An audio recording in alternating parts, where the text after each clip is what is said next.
cuando la vida cambia, sea para cosas positivas, negativas, sea para celebración, sea para estar en luto, cualquiera que sea el cambio, ya sea cambio que pedimos y deseamos, o sea un cambio que es impuesto en nosotros, lo que siempre sale a flote en la vida del ser humano, cuando los cambios se hacen presentes, no es tanto lo que creemos, sino lo que somos. No es tanto lo que en un momento dado hemos aprendido y afirmamos, pero en convicciones, pero son nuestros valores. Entonces, cuando yo llego a Estados Unidos y empiezo a vivir los cambios inevitables que tuve que haber vivido como una persona de 17 años, que llegué solo y que transicionamos en la vida, lo que me di cuenta que yo no sabía, yo esto no lo sabía, yo no creo que sucedió porque había una estrategia y porque se planeó esto con detalle, pero lo que me di cuenta es de que el discipulado, el abrazar el evangelio y caminar en similitud a Cristo, para mí no fue el producto de una iglesia, lo cual siempre asistí a la iglesia y crecí en una iglesia, pero fue el producto de una vida en hogar. Tuve la bendición de tener padres que me discipularon. Otra vez, fue un discipulado integrado, donde no hacíamos estudios bíblicos en la casa o mi papá nos predicaba un sermón. Es simplemente cómo modelaron la vida para mí, de tal manera que cuando llego aquí y empiezo a tomar decisiones como adulto, porque ya lo era, a los 17 años fui forzado a actuar como adulto, me di cuenta que las decisiones que tomé, que hemos tomado a través de 30 años, es el producto de lo que la palabra de Dios enseña. Entonces, cuando tú tienes un principio o principios, cuando tienes afirmaciones y verdades, el reto muchas de las veces como generación, como personas, no es que no creamos lo correcto, es que batallamos en conectarlo con las decisiones que tomamos. Entonces, lo que hacen las transiciones de la vida, lo que hacen los cambios de la vida, es que muestran si estas dos experiencias de principio y decisiones están conectadas o están divorciadas. La manera en que típicamente lo ilustro es cuando pienso en esta nación, cuando implementó o cuando creó la cuestión del cinto de seguridad. El cinto de seguridad, cuando fue implementado en esta nación, y hasta la fecha para algunos no le gustó a la gente lo rehusaba, pero era la ley, por lo tanto tenía que hacerse. Entonces la gente se lo ponía, a veces no se lo ponía y todo eso. Eventualmente ese principio, esa ley, eventualmente a través de los años se convirtió en un valor. Y se convirtió en un valor de tal manera que hoy, en este día, cuando ustedes y yo vemos a un papá, a una mamá que va manejando por la calle y su niño de 12 años o su niño de 5 años en el asiento de atrás anda brinque, típicamente no decimos, está violando la ley, le van a dar un ticket. ¿Qué decimos? No lo ama, ese papá es irresponsable y está poniendo su vida en peligro. ¿Qué es el punto? De que lo que la ley es, lo que fue implementado como ley, se convirtió en un valor. Yo literalmente creo que eso es lo que está pasando en la iglesia de Éfeso. En la iglesia de Éfeso, hablando a los efesios, y este es el tema que tenemos o que los hermanos alemanes escribieron en sus lecciones para enseñar a nuestros niños esta semana, que no se va a llevar a cabo, fue precisamente el ver ese desconecte para conectar con las verdades de la palabra de Dios, con el estilo de vida. Típicamente estas iglesias que encontramos en la Biblia son iglesias que les caracteriza disfuncionalidad en un contexto donde abrazaron la verdad, pero la disfuncionalidad es parte de ello. Inclusive, ustedes me escucharon decir esto hace algunas semanas atrás, no sé si lo recuerdan, pero lo hemos afirmado, que en la cuestión del ateísmo, en cuestión del universalismo, en cuestión de otras religiones o simplemente gente que se les conoce como mente secular, que no conocen de religión o no quieren, critican a las personas como nosotros que practicamos una religión, pero específicamente el cristianismo, es porque nos critican porque dicen que cuando la presión o las circunstancias se aparecen en la vida, la pérdida de un ser querido, la situación del nacimiento de un hijo, situaciones que nosotros somos tan débiles en mente, los cristianos, somos débiles en personalidad, de tal manera que lo que hemos hecho en nuestra debilidad, en inglés se dice loophole, como un atajo, como un sácame de apuros, es que creamos la religión o a un Dios. Entonces, como somos débiles y como la vida es difícil, ahorita lo que está pasando, entonces nuestra necesidad, creamos a algo o a alguien para que nos ayude en nuestra necesidad. Y lo que yo argumenté hace algunas semanas atrás es que si yo fuese a crear un Dios, si eso es cierto, y yo necesito de la religión para que me saque y alivie el dolor que tengo o el miedo que tengo o la necesidad que tengo, si ese fuera el caso, yo nunca crearía un Dios que fuera santo. Porque la santidad de Dios consume, la santidad de Dios no se juega. La santidad de Dios es letal, hemos dicho eso mucho. No solamente eso, esta mañana quiero que hablemos, porque es la cuestión con Efesios, de que si yo fuera a crear un Dios, como dice el ateísmo, como dice el universalismo, yo no hubiera creado un Dios que vive en comunidad. Creemos que la Biblia presenta a un Dios que es un Dios trino, tripartito, Padre, Hijo, Espíritu Santo. Y eso implica que en comunidad, por experiencia lo sabemos, y por eso tenemos que tomar esta mañana las medidas necesarias en cómo nos saludamos, cómo típicamente nos abrazamos, cómo nos damos un beso. Es obvio que no podemos hacer eso ahora, ¿verdad? Porque es cuestión de, en inglés es la palabra accountability, de que toda acción que yo tome de cuidado o descuidado con respecto a la salud afecta ¿a quién? Afecta a todos. De que en momentos como esos no puedo pensar nada más individualistamente, que digo, es mi vida, es la manera en que yo quiero, y si yo quiero ir a este concierto, yo quiero, ¿sí me explicó? O sea, ¿qué estoy diciendo? Que las relaciones, hablando de un Dios trino, las relaciones inevitablemente crean lo que se le llama accountability, crean responsabilidad mutua uno con otros. Por eso es que yo no creo que si yo fuese a crear un Dios, como dice el ateísmo, yo nunca crearía un Dios que vive en comunidad, porque las relaciones interpersonales, ya sea entre la Trinidad o entre nosotros, son hermosas. Pero si somos honestos, los gozos más grandes, más profundos que hemos tenido en la vida es en un contexto de relaciones. Cuando nos casamos, cuando nació, cuando el trabajo, cuando graduó de lo que haya graduado. Pero ¿no es cierto que lo opuesto también es la misma situación? Que el dolor más grande de esta vida es en contexto de relaciones. Entonces, en la iglesia hace 2000 años, específicamente en la iglesia en Éfeso, había un problema serio en el cual el problema tenía que ver con ese tipo de relaciones. Entonces la iglesia está viviendo una situación muy difícil que es división, que es la exaltación donde si yo me acerco a ti, si yo pertenezco a este grupo de personas o si yo me caso contigo, si soy parte de esa generación, es para beneficiarme primeramente a mí. Algunas cosas no han cambiado, ¿no es cierto? Entonces, por eso Pablo, y estamos en el capítulo 4, pero todos los pasajes anteriores, desde el capítulo 1 hasta básicamente el capítulo 4, es Pablo hablando y ayudándonos a entender a la iglesia hace 2000 años en nosotros que el antídoto de la división, el antídoto de la fragmentación, el antídoto de lo que estamos viviendo hoy en día tiene que ser esto que estamos por ver, que es la unidad en Cristo y la unidad con Cristo. Por lo tanto, observen que en el versículo 15 él inicia diciendo más bien. Esta es una conjunción gramatical que está implicando que ya te dije bastantes cosas y por lo tanto aquí está lo que significa. Después de todo lo que te expliqué por 3 capítulos, déjame decirte cómo lo pones en práctica. Y dice él, al vivir, porque todos estamos viviendo, la iglesia está viva en este caso, al vivir la verdad, tenemos que vivir la verdad. Esta palabra vivir es realmente el hablarla, el expresarla, el comunicar la verdad. Tenemos que hacerlo ¿de qué manera? Porque aparentemente el problema de la iglesia hace 2000 años es que convenencieramente esto lo habían cambiado. ¿Qué es lo opuesto a amor? No es odio, es tolerarse. Pónganse a pensar por un momento, piensen, ¿ok?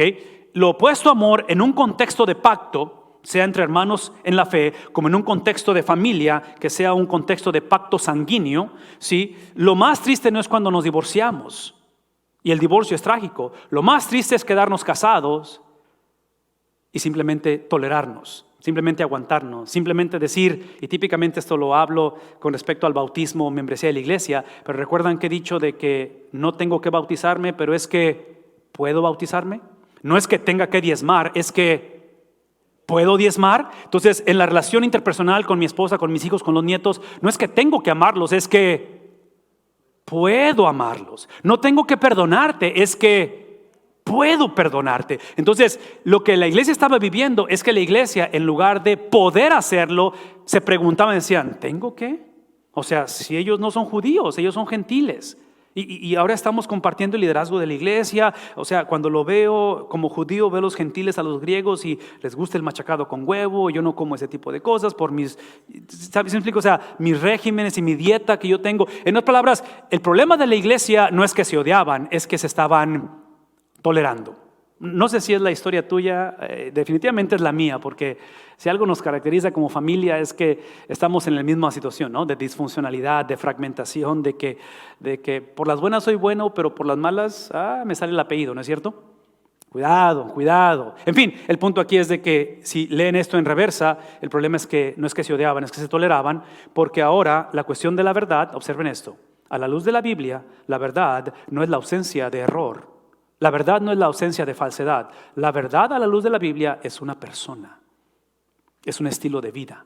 Su nombre es Jesús. ¿Qué significa ello? Que en cuestión de tus decisiones, mis decisiones personales, sea en cuestión de familia, en cuestión de dinero, en cuestión de relaciones, el punto no es lo que yo pienso de ello. El punto no es la experiencia que tuve o cómo me falló o cómo es que los sueños que tengo. El punto es qué hizo Cristo en ese contexto. Esa es la verdad. Porque para la verdad, una vez más, la verdad no es simplemente tener un montón de doctrinas. Mis papás me dieron esto cuando estaba chico, pero eventualmente tuvo que ser encarnado o manifestado en cómo me relacionaba con el prójimo. Y venir de un país a otro, salir del contexto donde esto era más fácil de vivirlo porque es el contexto que yo conocía. Y ahora estar en un contexto donde viene la incertidumbre de la vida, viene el crear una vida, el formar un futuro. Es un contexto en que esta palabra incluye mucho riesgo, porque el amor siempre va acompañado de luto. Entonces la mejor manera de no pasar luto es no amar. Damas, déjenme preguntarles, ¿hubo dolor cuando nació el hijo y la hija? Oh, Dios sabe que hubo dolor, ¿no es cierto? ¿Valió la pena? ¿Lo volvemos a hacer otra vez?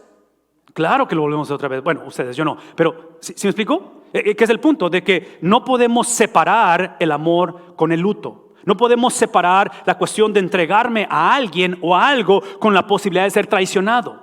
No hay garantías en esta vida. Nadie se embaraza como dama teniendo la certeza que el bebé va a nacer, ¿verdad? Pero aún con los riesgos, aún con las posibilidades, aún con la incertidumbre, lo hacemos. Entonces, lo que está pasando con la iglesia es que la iglesia no solamente toleraba uno a otro, pero empezaron a decir, la verdad es lo que yo pienso. La verdad es como yo fui creado. La verdad está basada en mi carácter, en mi experiencia, en lo que yo sueño, en mis temores, en mis anhelos. Y si soy un firstborn, si soy de esos que tengo personalidad dominante, que el Señor te ayude. Porque la verdad es lo que yo digo, ¿verdad? Bueno, eventualmente la iglesia lo que hizo es que empezó a ejercer la autoridad que Dios le había dado, porque la iglesia fue investida con autoridad. Dice Cristo en la Gran Comisión, toda potestad me es dada, ¿dónde? En el cielo y en la palabra cristiano significa Cristos chiquitos. Implica que en Hechos capítulo 2 fuimos investidos con el Espíritu Santo y toda la autoridad de Cristo ha sido puesta en nosotros. Pero una vez más, véame tantito, la autoridad que Cristo nos dio es que no solamente oremos por aquellos que nos maldicen, pero que literalmente amemos a nuestros enemigos. Eso es autoridad. Autoridad es ceder mis derechos, donde en lugar de pensar que porque yo tengo autoridad, tengo influencia, porque es mi derecho como esposa, como hijo, como abuelo, trágicamente la confundimos ¿con qué cosa? Con autonomía.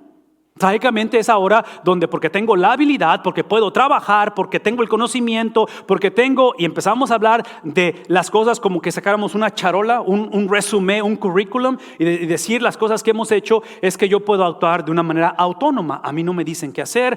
Sí, otra vez, pensando en la iglesia, es el momento en el cual yo amo a quien yo quiero, yo describo el amor de la manera en que yo pienso. Entonces, lo que Pablo va a decir es esto. El derecho que tenemos de ejercer, cualquiera que sea lo que estamos ejerciendo, sea el de hablar, sea el de perdonar, sea el de servir, cualquiera, está basado en algo más que mi criterio. Ya dijimos que la verdad es una persona. Entonces, lo que yo vivo o lo que yo digo tiene que alinearse con la verdad. ¿Quién es la verdad? Cristo Jesús. Si lo que yo vivo, si mis decisiones no están alineadas con Jesús, el punto aquí no es simplemente buscar consejo, ayuda, buscar una terapia. Si hay un divorcio entre esos dos, la respuesta es pedir perdón. Y menciono eso porque otra vez, muchos sabemos que hay un desconecto en cómo estamos procesando la vida, lo que estamos sintiendo, y pensamos que el tiempo va a sanar esto. No, el tiempo no sana las cosas, Cristo sana las cosas. De tal manera que cuando esto está conectado, lo que produce es amor. Paréntesis. Y esto es gratis porque esto no lo he dicho en otros cultos. Escuchen lo que voy a decir. Esto de amor no significa que me convierto en un trapeador o en un tapete de alguien. No significa que tolero el abuso de alguien más. No creo que tengo que elaborar eso, ¿verdad? Pero es bien claro que muchos traducimos amor como una codependencia de que aun cuando yo sé que él está haciendo algo mal y él está consciente, yo no le digo nada porque no quiero problemas con él o con ella.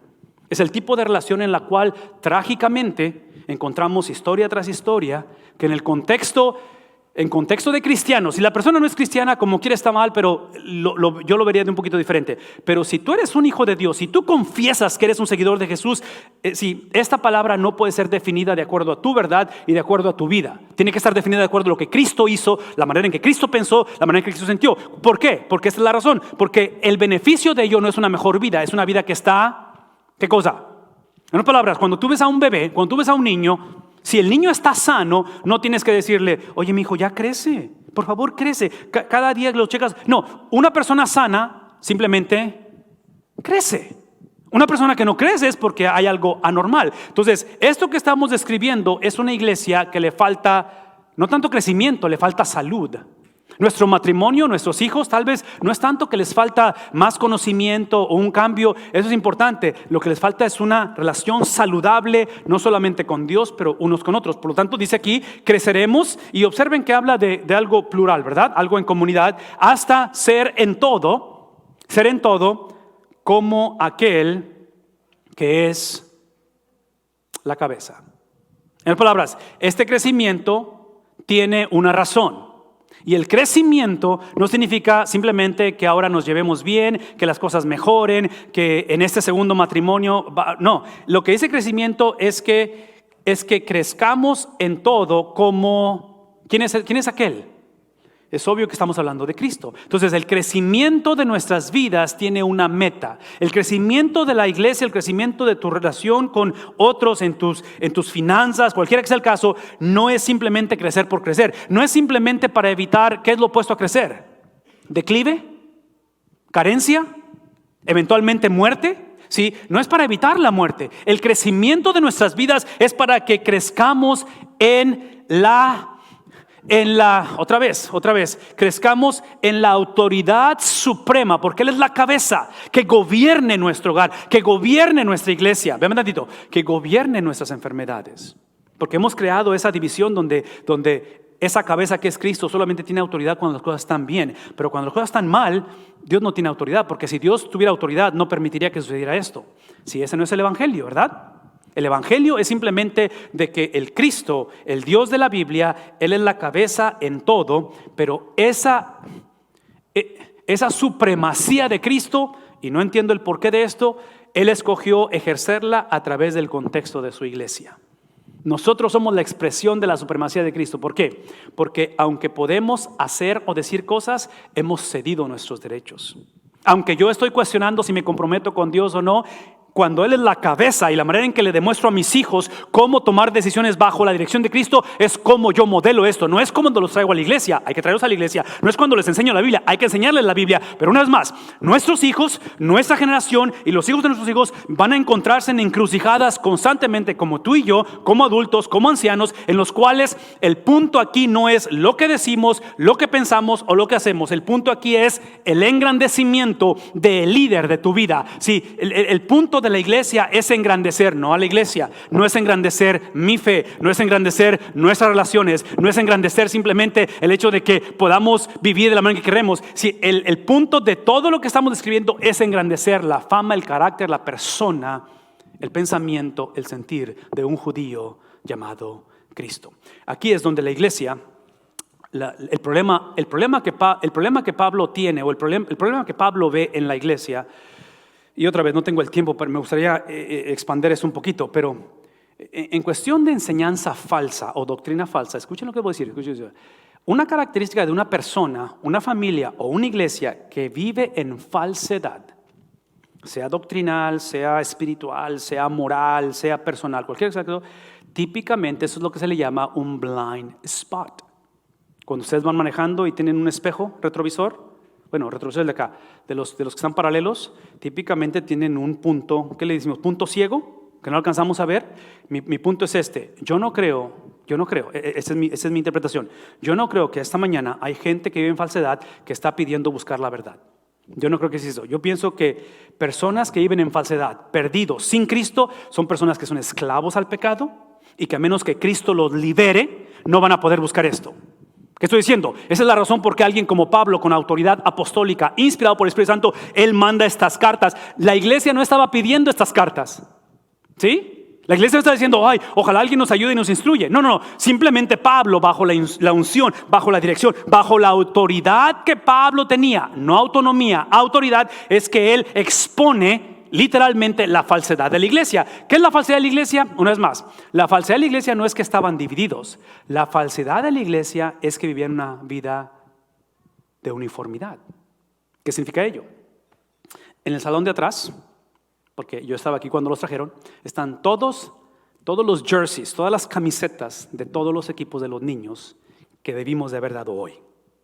Son uniformes, ¿verdad? Y el tema es la Eurocopa. Entonces son los países de diferentes. Son 6 países en la mañana, 4 países en la tarde. Así es como se divide. Pero el punto es que para pertenecer al equipo te pones la camiseta porque esa camiseta crea ¿qué cosa?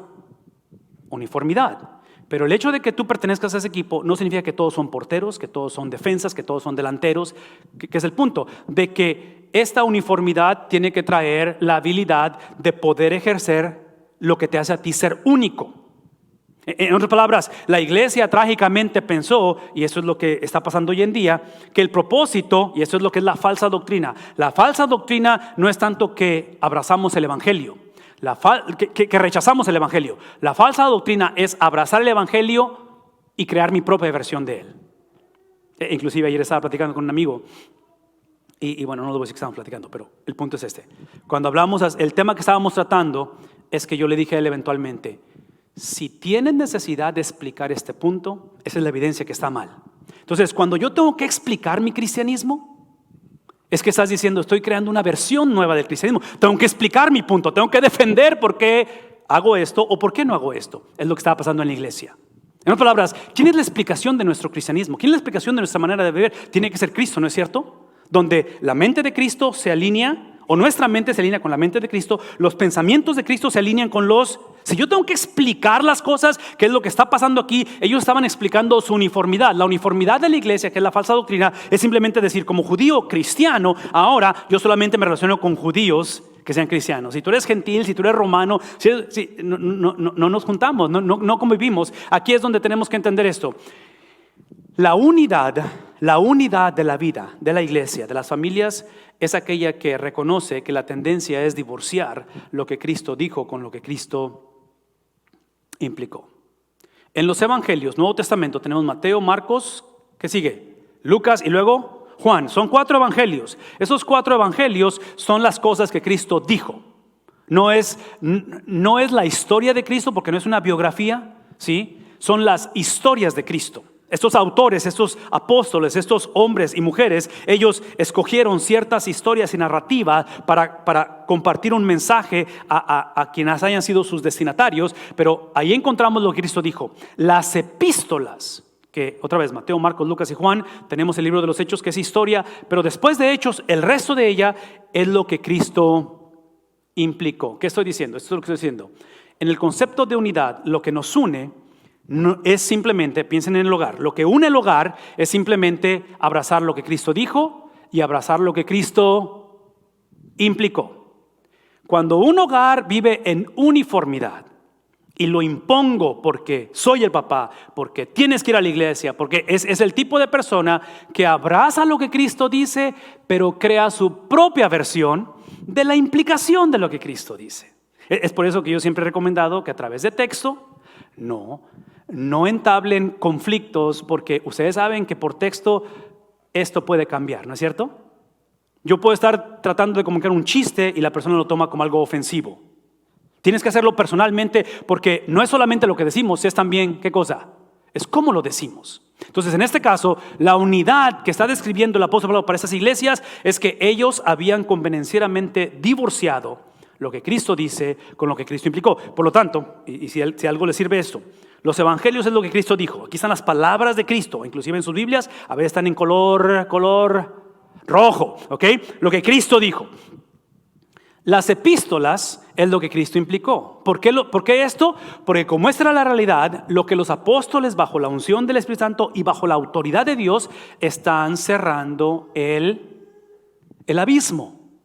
Y esta mañana, si tú no has abrazado lo que Cristo dice, y entre paréntesis, otro paréntesis, discúlpenme con mis paréntesis, pero cuando digo lo que Cristo dijo, es obvio que no estoy diciendo qué es lo que tú piensas de Cristo. Estoy hablando de lo que Él dijo de quién. No de la iglesia, no del virus, no del futuro, no de la muerte, no de la vida. ¿Dijo de quién? De sí mismo. ¿Sí? El evangelio es cuando la persona bajo la unción del Espíritu Santo tiene la habilidad de afirmar, de creer, de abrazar, de literalmente tomar lo que Cristo dijo de su persona, aun cuando yo batalle y aún procesar lo que Él dice de sí mismo y eventualmente lo que Él implicó. Sí, hace algunos años, hace como 15, 17 años, había un basquetbolista que ya ahorita está retirado obviamente, pero en aquellos años su nombre es Allen Iverson y fue uno de los íconos del básquetbol y un tremendo jugador, el cual eventualmente se le cuestionó en una entrevista de prensa, está enfrente de toda la gente y le cuestionan porque fue acusado de que no fue a practicar. Y en esa entrevista él hace una frase muy famosa que dice: estamos hablando de práctica, ¿verdad? No estamos hablando del juego, de un juego. Estamos hablando, él estaba defendiendo su caso de que era más práctica. Entonces, cuando pienso en esa entrevista de Allen Iverson de hace 17 años, yo quiero que esta mañana entendamos que todo lo que hemos hablado y que es importante y que es básico de todos los principios de Pablo está en el lado práctico de la vida. ¿Qué estoy diciendo? Que todo lo que hemos hablado tiene que ver cómo esto se vive. ¿Cómo es que Cristo siendo la cabeza no puede seguir siendo nada más un concepto, una oración, un canto, algo que escribimos, algo que subrayamos en la Biblia o en un podcast que escuchamos? Tiene que ponerse en práctica porque esto es práctico, porque la verdad es práctico. ¿Qué tan práctico es? Porque la doctrina, escuchen esto, la doctrina de la vida, que es básica, y nuestros hijos, conforme van a la escuela, salen de la casa, hacen sus propias vidas, esto sale a flote en cómo tomamos decisiones. Una vez más, lo práctico de la palabra de Dios es que toda doctrina, todo fundamento está basado en cómo tomamos decisiones. La verdad, a la luz de la Biblia, está basada en ¿qué cosa? ¿Qué estoy diciendo aquí? Que muchas veces como matrimonio, y aquí es tiempo de confesión, como esposo, muchas veces tengo que tomar una decisión. O digo la verdad o quiero mantenerme casado. Y no porque voy a negociar la verdad, es simplemente porque muchas de las veces pensamos que el propósito es simplemente la verdad. Y la verdad es básica, la verdad es no negociable, porque la verdad que dijimos que es la verdad es una persona. Pero dense cuenta que hay una razón por qué Cristo, cuando Él viene a morar entre nosotros, Él tiene discípulos, Él habita y establece la iglesia. Es en el concepto de relaciones y eventualmente la salvación. La salvación del hombre es un proceso continuo que inicia entregando tu vida a Cristo, pero eventualmente se manifiesta donde esa unidad de la cual Pablo describe. Y otra vez, aquí es por la cuestión de tiempo, no hay oportunidad de expandir esto. Entendemos que esa unidad que debe de haber entre nosotros no es lo que produce la evidencia, pero produce un resultado. El resultado es, en otras palabras, no nos engañemos, porque esto es falsa doctrina. Falsa doctrina es pensar que todo está bien en el hogar y no estamos creciendo en similitud a Cristo. Falsa doctrina es pensar que la iglesia está bien porque hay ausencia de problemas. Falsa doctrina es pensar que este mundo está bien porque no hay un virus. Falsa doctrina es pensar que estamos bien porque no vamos a ir al infierno. Escuchen lo que estoy diciendo. La doctrina de Cristo es aquella que dice la unidad que es el producto de estas tres cosas, de la doctrina, de la verdad, de la salvación. La unidad que es una experiencia forense que es dada a nosotros, es lo que simplemente produce. Y siempre regreso a estas palabras porque siento que se nos olvidan, pero la evidencia que tengo 30 años de vivir en Estados Unidos es que hablo inglés. El resultado de lo que soy es el español. No es más, el inglés lo hablo porque es la evidencia que tengo 30 años aquí. Pero ustedes me aprietan, ¿qué me va a salir por los poros? ¿Inglés o español? Es español porque es lo que soy. El inglés es lo que hago. ¿Sí ven la diferencia? Entonces, en cuestión de crecer en similitud a Cristo, ¿sí? En comunidad es lo que sucede naturalmente. Por eso, en lo personal, esta cuestión de que hay que tener cultos de avivamiento casi suena como que hay que dar evidencia que somos cristianos. No, yo no tengo que dar evidencia. Es algo que simplemente fluye. La unidad, esta unidad en la cual, lo hermoso del evangelio, porque a lo mejor pueden estar diciendo esta mañana, oye, pero es que eso está muy difícil porque obviamente mi hogar no está creciendo en similitud a Cristo, porque veo a mis hijos y están tomando decisiones que no van de acuerdo con Cristo. Ok, yo entiendo eso, pero aquí está lo hermoso del evangelio. Esto es lo hermoso del evangelio, no lo pierdan. Si estaban en Facebook o se estaban echando una pestaña, despierten. Esto es lo hermoso del Evangelio, que la unidad que está describiendo Pablo, capítulos 1 al 3, no es la unidad de la iglesia. Es la unidad entre el Padre, Hijo y Espíritu Santo. ¿Por qué? Porque la unidad que la iglesia necesita, la unidad que la iglesia es llamada a ejercer, no es la unidad donde simplemente celebremos nuestras diferencias. En el hogar no es la unidad en la cual cambiemos nuestra personalidad, el temperamento empiece a ser un poquito moldeado. Estamos hablando de que la unidad entre el Padre, Hijo y Espíritu Santo ha sido dada, acreditada, puesta en nosotros. La pregunta es, ¿qué tipo de unidad tiene la Trinidad? Qué bueno que me preguntaron, para allá iba la cosa. Es el tipo de unidad en la cual hay diferencia entre función y, ¿qué es la otra palabra? Esencia, que es el punto. Que en la Trinidad, en la unidad de la Trinidad, el Hijo se somete al Padre, el Espíritu se somete al Hijo, y esa sumisión o jerarquía, que es la misma en el hogar, ¿verdad? En el hogar entendemos que la esposa se somete al esposo, los hijos a los padres. Escúchame tantito. Ese tipo de estructura que es dado y modelado por Él no cambia la esencia. El hecho de que el Hijo se someta al Padre no hace a Cristo como el JV y a Dios Padre como el varsity, primera y segunda división. Es exactamente. ¿Cuántos dioses adoramos? ¿Adoramos 3 dioses? Adoramos a un solo Dios que en su función está el Padre, está el Hijo y el Espíritu Santo. En el hogar tenemos la función del Padre, la función de la Madre, la función de los hijos. Y esa función no altera el valor que tenemos. Pero en el momento en el cual yo defino la unidad, trágicamente en este mundo existe confusión en esto. Porque yo someterme a mi esposo, yo someterme a un hombre, ¿cómo crees? Como hijos, ¿no es el reto que tenemos como padres todo el tiempo?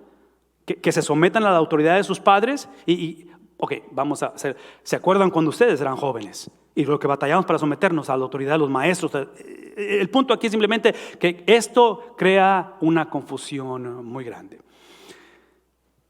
La razón que Pablo escribe esta carta de los Efesios es porque la falsa doctrina era simplemente que en la cultura o en la manera de ver de Dios las cosas, ellos afirmaban que era una experiencia de exclusividad, de que no había unidad, de que había distinciones, no tanto en función, pero esencia. Entonces, estas falsas doctrinas en la iglesia decían que una es que tenías que regresar a los rudimentos de la ley, y la otra es que había ciertas revelaciones privadas que recibía la élite. Y para tú ser salvo tenías que pasar por ese tipo de experiencias. Y Pablo está diciendo, wow, no hay judío, no hay griego, no hay esclavo, no hay libre, no hay varón, no hay dama. ¿Verdad? Encontramos ese concepto de universalidad del Evangelio. La parte que yo creo que estaban bien estos falsos maestros en este tiempo es que sí había un sentido de exclusividad en este aspecto. La única exclusividad es que el Dios Trino es santo y Él solamente se puede relacionar con aquellos que son santos. Y eso explica por qué hace 2000 años, porque el Padre solamente ha amado al Hijo. El Padre ama al mundo cuando el mundo se conecta al Hijo.